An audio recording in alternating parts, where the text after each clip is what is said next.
PhD के लिए किसी एजेंट के पास जाने की ज़रूरत नहीं है। पीएचडी के लिए किसी कंसल्टेंट के पास जाने की ज़रूरत नहीं, सिर्फ़ ये वीडियो देख लें, आपको पता चल जाएगा कि आपको डॉक्यूमेंट्स कौन से रिक्वायर्ड हैं, आपको कौन-सी यूनिवर्सिटी में अप्लाई करना है और आपको कौन से प्रोग्राम में अप्लाई करना है। वेलकम टू ट्रैवल विद सन्नान बिन मंसूर। उम्मीद करता हूँ आप खैरियत से होंगे। जैसे कि आप लोग जानते हैं, हमने प्रीवियसली अपनी वीडियोज़ शेयर की हैं। आयरलैंड में पीएचडी है, 2 यूनिवर्सिटीज़ मैं ऑलरेडी शेयर कर चुका हूँ और एक मैंने जर्मनी से रिलेटेड जो है ना वो पीएचडी शेयर की है। ऑल्दो कि अभी इस वक़्त जो टाइम है, एप्लीकेशन क्लोज़ हो रही है बहुत स्पीड में। टाइम गुज़रता जा रहा है, एप्लीकेशन क्लोज़ हो रही है। लेकिन आपने बिल्कुल भी परेशान नहीं होना। उसकी वजह क्या है कि ये वीडियोज़ स्पेसिफ़िकली आपको एक समझ लीजिए एक अपॉर्च्युनिटी देंगी कि आपने इसको नेक्स्ट इनटेक के लिए प्रिपेयर कैसे करना है। क्लियर होगी बात? और मैं ये पहले भी बता चुका हूँ कि आपने जब भी किसी यूनिवर्सिटी में अप्लाई करना है, तो अप्लाई करने के लिए कम से कम 6 टू 7 मंथ बिफ़ोर आपने अप्लाई करना है, ताकि आपको तैयारी के लिए भरपूर टाइम मिल सके। तैयारी क्या है? तैयारी में आपके डॉक्यूमेंट्स हैं, तैयारी में आपका रिसर्च प्रपोज़ल है, तैयारी में आपका आइल्स है, तैयारी में आपके लिए जो एजुकेशनल डॉक्यूमेंट्स हैं, जो आपने टेस्ट करवाने हैं चीज़ से, वो है। तैयारी में आपके रेफरेंसेस लेटर्स हैं, रिकमेंडेशन लेटर जो आपने अपने प्रोफेसर से लेने हैं। ये सारी चीज़ें हैं जिसको आपको तैयार करते-करते कुछ नहीं तो कम से कम 6 से 7 माह लग जाते हैं। तो अभी से आप बकल अप हो जाएँ और तैयारी करनी शुरू करें। आज मैं जो आपको यूनिवर्सिटी बताने लगा हूँ ना, ये यूनिवर्सिटी बहुत ही ज़बरदस्त है और यहाँ पर एडमिशन के चांसेस बहुत ही ज़्यादा हैं। अगर आप इस यूनिवर्सिटी में एडमिशन ले लेते हैं, अगर आप इस यूनिवर्सिटी में एडमिशन सिक्योर कर लेते हैं और इसके बाद आपके पास विद इन अ 5 ईयर आपके पास पासपोर्ट भी होगा और आपके पास कार्ड भी होगा इस कंट्री का। जी, जिस कंट्री का नाम मैंने लेने लगा हूँ, इस कंट्री का नाम है इटली। इटली इस वक़्त पीएचडी में टॉप ऑफ द लिस्ट जा रहा है। बहुत सारे लोग पूरी दुनिया से यहाँ पर अप्लाई कर रहे हैं। नो डाउट कॉम्पिटिशन टफ है, लेकिन एक्सेसिबल है, आसानी से एडमिशन मिल सकता है। ठीक है? अब बात कर लेते हैं इटली में ये यूनिवर्सिटी कौन-सी है। पहले मैं आपको बताता चलूँ, इटली यूरोप में वाहिद मुल्क है जो आपको जल्दी कार्ड भी देता है, आपको नेशनैलिटी भी दे देता है और पासपोर्ट भी विदिन अ 5 टू 7 ईयर्स दे देता है, विदिन अ 5 ईयर्स मिल जाता है। और जो लोग एजुकेशन के बिहाफ़ पे जाते हैं, एजुकेशन हासिल करते हैं, स्पेसिफिकली पीएचडी के लिए जाते हैं, उनको तो बहुत ज़्यादा ऑनर देते हैं। लिहाज़ा ये आपके पास गोल्डन अपॉर्च्युनिटी है कि आप इसे ज़ाया मत करें। टाइम ज़ाया किए बगैर अपने पॉइंट पे आते हैं। यूनिवर्सिटी का नाम है यूनिवर्सिटी दी ट्रेंटो। इटली में यूनिवर्सिटी है ये, यूनिवर्सिटी दी ट्रेंटो। इसमें मैंने पीएचडी प्रोग्राम के ऊपर क्लिक किया। मैं आपको अपनी स्क्रीन पे भी साथ-साथ दिखाता चला जाऊँगा।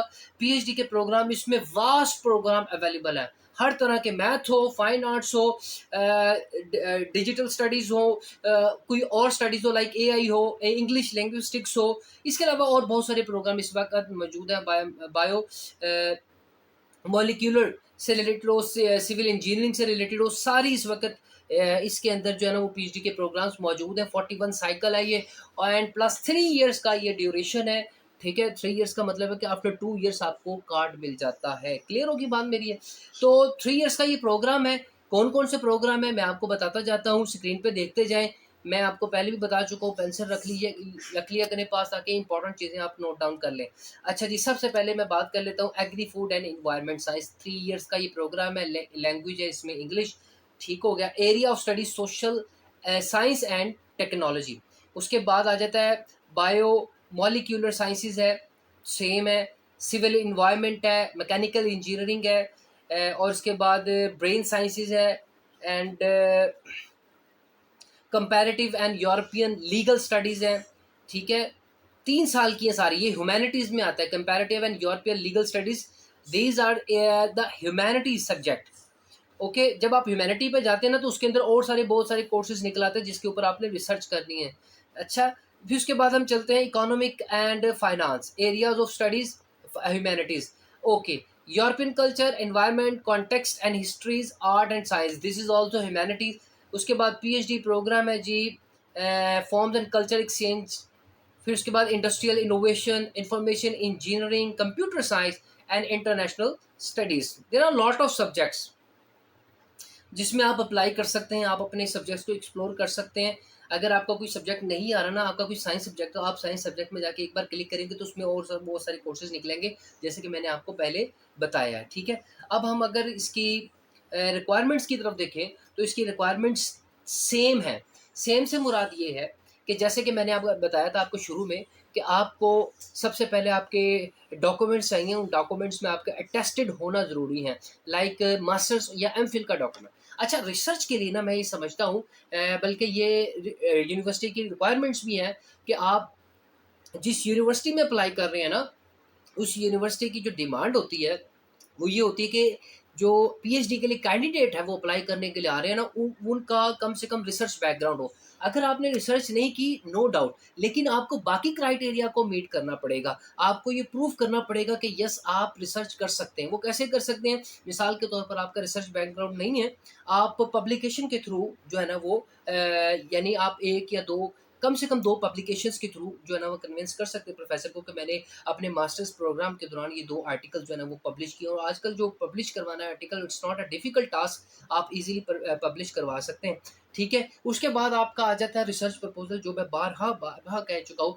आप उस वक़्त तक रिसर्च प्रपोज़ल नहीं बना सकते जब तक आप किसी केस को स्टडी नहीं करेंगे, जब तक आप थोरोली स्टडी नहीं करेंगे अपने कंसर्न एरियाज़ में। जब आप अपने कंसर्न एरियाज़ में स्टडीज़ करेंगे, आपको ऑटोमेटिकली आइडियाज़ मिलना शुरू हो जाएँगे, ठीक है? लेकिन जब आप केस स्टडी नहीं करेंगे, तो आप रिसर्च प्रपोज़ल कैसे बनाएँगे?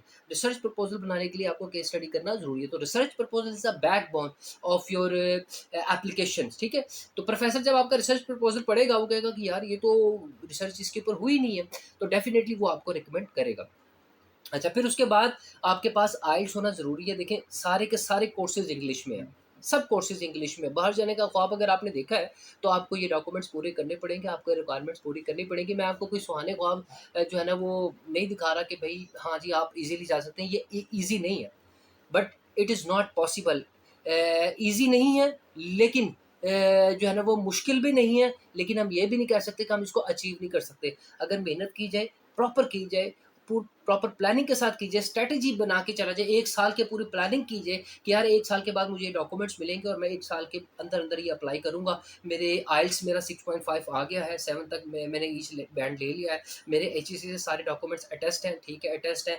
फिर उसके बाद मैंने देखना है कि मेरे जो एमफिल मास्टर का सीजीपीए है वो ठीक है कि नहीं ठीक है, ठीक है। फिर उसके बाद आपका आ जाता है, आपकी बैंक स्टेटमेंट आ जाती है, वो ऑप्शनल होती है, बाज़ औक़ात नहीं भी चाहिए होती, ठीक है। इतनी टफ बैंक स्टेटमेंट नहीं है। So these are the documents which are very important for your PhD programme.